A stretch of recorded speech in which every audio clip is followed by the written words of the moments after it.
Good morning, everyone. Here we are for today's thought for the day, our signpost, our guidepost. And this one is based on a poem that I wrote in 2019 called Abstract. And I'll give some explanation about it later, but here's the poem itself. There is but one context to your life. One context that really matters, and it's yours. Friends and family may have a plan, however subtle and unintentional, in mind for you. I promise that however kindly their advice and influence are, it will be death for you. Don't be the way others dictate. Keep growing and break the mold. Be abstract. The relative comfort of the shadows is a fun place to play, but choose full immersion. Be the real you. Be abstract. Surprise yourself. Be who others don't expect. Become the one that even you don't expect. Grow every day. Those who don't grow are dying. Constant change is here to stay. Be an abstract. I dare you. So the idea of the poem, I don't know if you know much about art. I know very little, but there are such paintings known as abstracts. And I just saw this, what is the purpose and point of an abstract painting? Its very existence is the point. The fact that somebody's drawn squares and circles and triangles and then coloured them in and said this is art is a challenge to everything that we've known as arts before, portraits and landscapes and cityscapes and what have you. This is something unlike anything you've ever seen before, and that's what I'm challenging in the poem, for each one of us to be an abstract, to be something other than what you'd expect from a human being to be, and to be daring and to be yourself, because everyone else is taken. I looked it up in the dictionary. Abstract, an adjective, thought of apart from concrete realities, specific objects or actual instances, an abstract idea, or expressing a quality or characteristic apart from any specific object or instance, such as justice, poverty, and speed. They're abstracts. So to be an abstract, it's something that's not in the normal pattern of things. That's the meaning that I had behind writing this. And I start off by saying that there's only one context that matters for your life. If you're listening out for what other people may say in approval or disapproval of who you are and the way that you behave in your life, then that's not what you're here for. You're here to be entirely and utterly yourself. There should be nothing in concrete. There shouldn't be anything that you can say, oh, well, I can easily define that. You can't easily define an abstract painting. It's like, it's there. It's having its impact on you. And that's what I would like for each one of us, to be able to be unique in a beautiful and special way, not in a nasty way.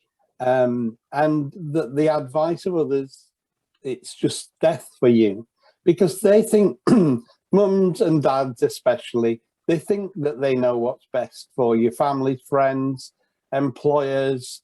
There's all kinds of influences on your life. But the question that we should, I believe, be asking ourselves is, what is different about me? How can I accentuate the positive of me? How can I be a different person than any person who's ever existed? Maybe it's only on a very small scale, or it could be like, I'm thinking of David Bowie on a completely industrial scale. The guy just went from one thing to another, to another, to another.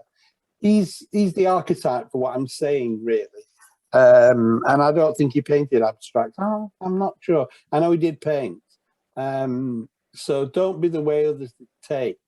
Grow. Everything on the earth grows. And that includes me and you. Everything that is alive is growing.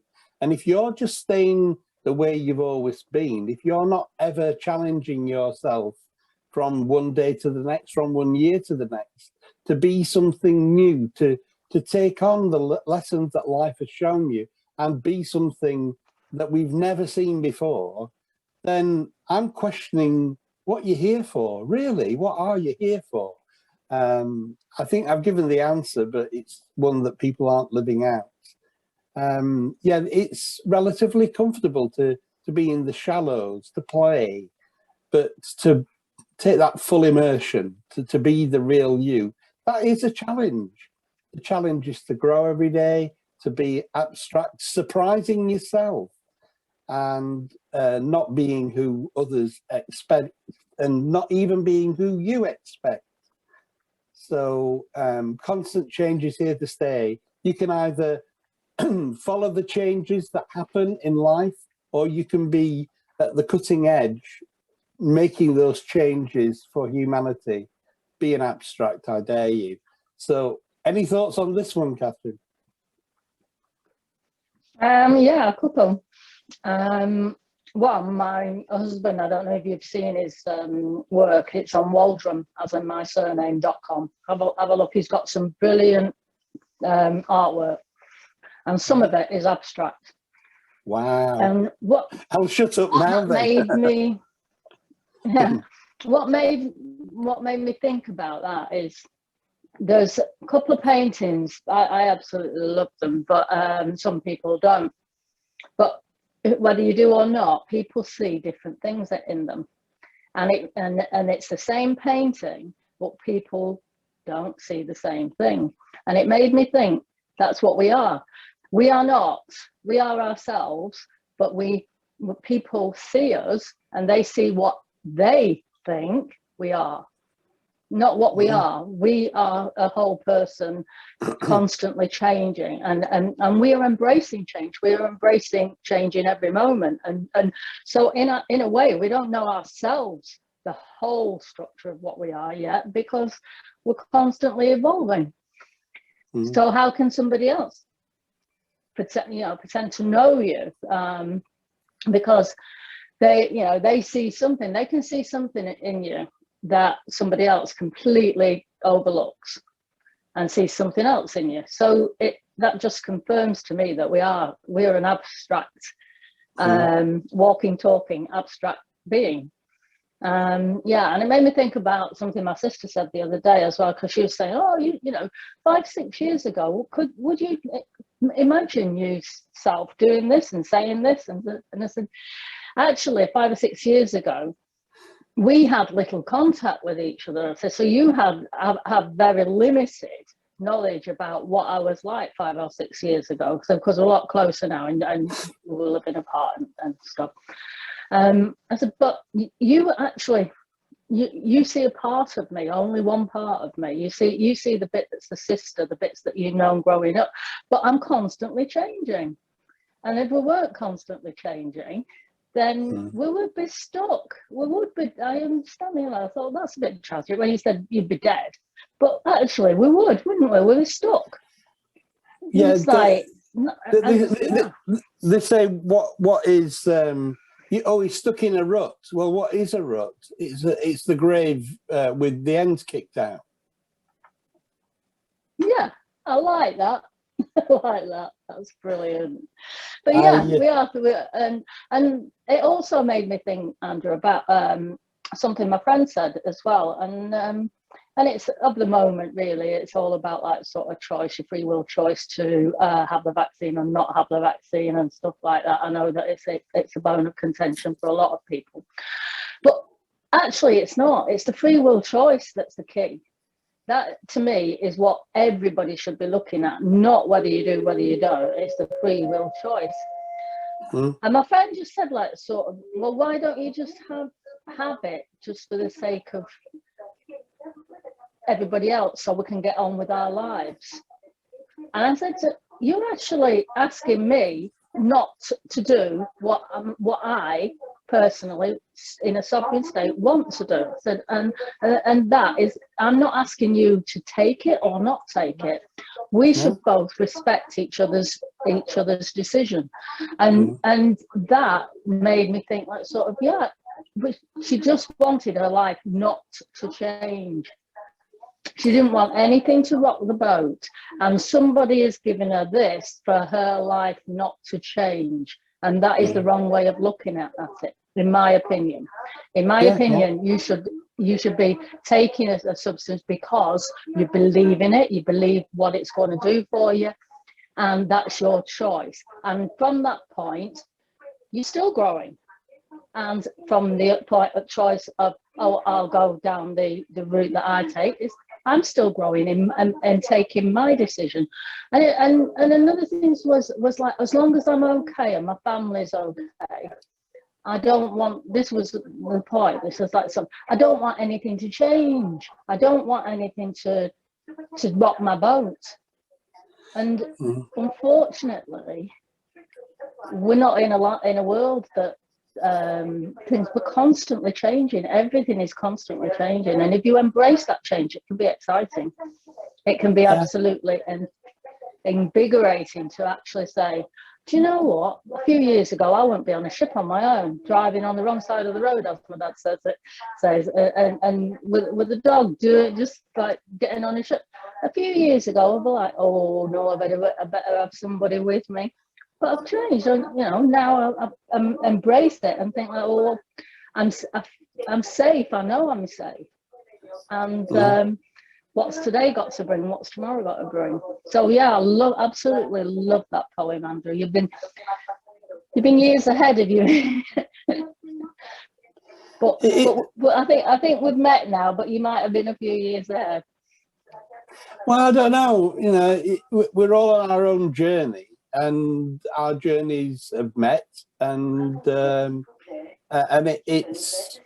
I feel a great comfort in having people around me who don't think I'm weird, because a lot of my family and friends do think that I'm weird, and this poem is celebrating that weirdness. It's saying, actually, I'm standing up for the weirdness. I want to be weird. I don't want to fit in. I want to stand out. I want to be like the scarecrow. I want to be outstanding in my field. I want to be someone who challenges you to think, not necessarily to agree with me. You might disagree with me. That's okay too. But at least you're thinking. At least you're using the grey matter to do something other than just being someone who follows what everybody else is telling you. If you're thinking for yourself, you're in with a chance to be able to become something more than what you already are. I used to wear a T-shirt back in my, I don't know what I'm going to call them. I'm going to call them glory days, when I used to go to Glory, Glory, Hallelujah Church. And I used to wear a T-shirt and it said, have patience with me, God's not finished with me yet.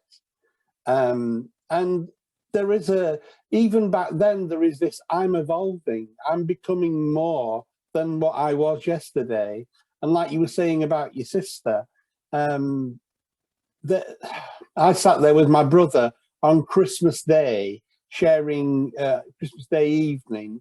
Everybody had gone from the Christmas dinner and had gone to bed. I'm just sat there talking with my brother, and he's lecturing me in my home on Christmas Day about how really strange he thinks what I'm doing is. And in the past, that would have riled me. It would have got really underneath my skin. And it must have done a bit because I'm talking about it now.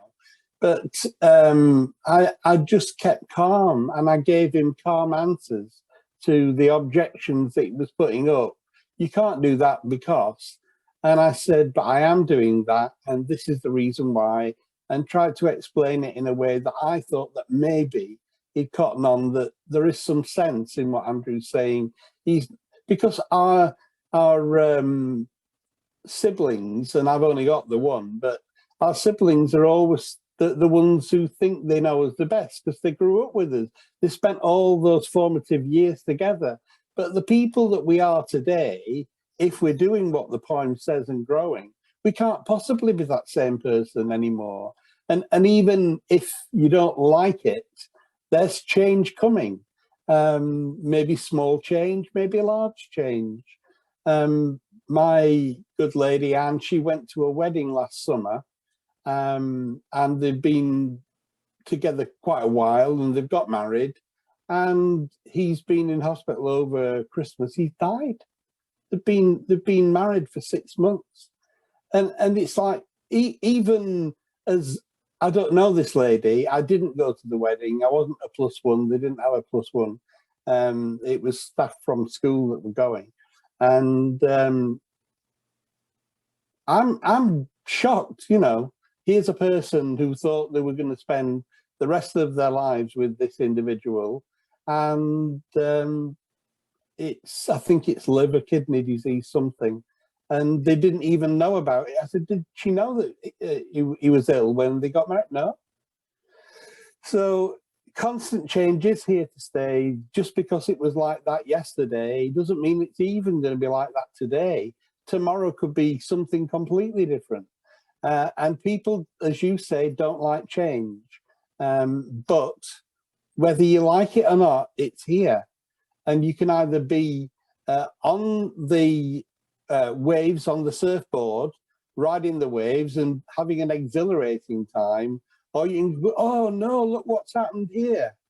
And that's probably not where somebody in deep grief will be for a long time. But eventually, the answer to that conundrum, as harsh as it sounds when it's only just happened, is you've got to get back up, you've got to dust yourself down, and you've got to start again.